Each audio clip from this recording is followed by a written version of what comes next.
So inside the administration, there has been debate over whether Biden is pursuing a policy, in essence, too closely aligned to Israel. And last week, at least one department official resigned, saying he could no longer support what he called a one-sided policy that favors Israel at the expense of the Palestinians. So what is Biden going to do or not do? That is the question with the far-left anti-Israel crowd.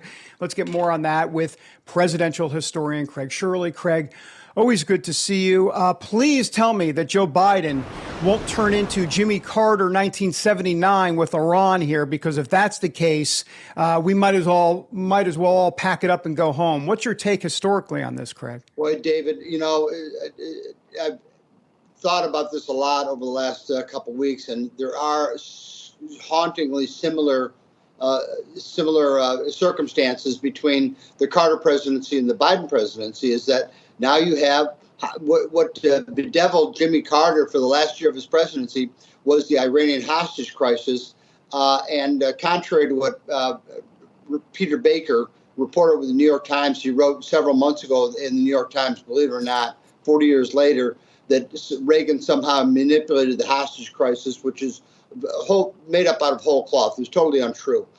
Is that the hostages were only released because the Ayatollah, and I know this for a fact because I interviewed Bruce Langdon, who was our charge d'affaires in our embassy in Tehran in 1979, 1980, is that the Ayatollah did not respect Jimmy Carter, but he was terrified that Reagan was going to send in, when elected, he was going to send in the 82nd Airborne to level Tehran, level Iran, and to get the hostages out. But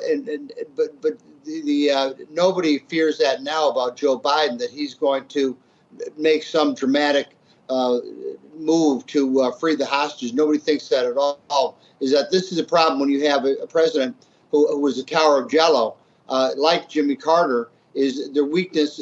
Terrorists only respect one thing, and that is power. Mm-hmm. That is the only thing they respect. Negotiation, treating them equally, doing anything to grant them legitimacy is foolish and ridiculous.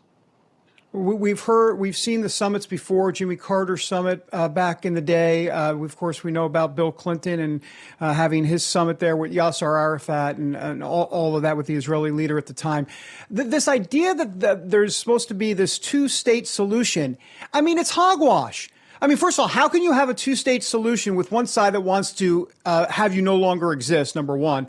But beyond that, the Palestinians historically have walked away from peace at every juncture. I mean, you help me if I'm wrong here, but in 2000, they could have had 95% of the West Bank. They could have had 100% of the Gaza Strip, and Arafat left it on the table. These people don't want a two-state solution. No, they don't. No, Palestine has it in its charter, the destruction of Israel. So how can you negotiate with somebody who wants to destroy you?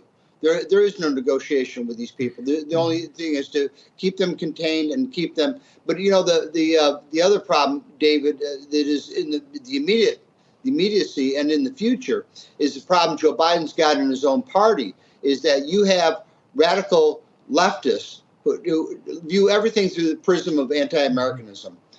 Whether it's on any issue. Now it happens to be Palestine, who are siding with Palestine and don't care that that Hamas is engaged in beheadings of children and murder and mayhem against the civilian population.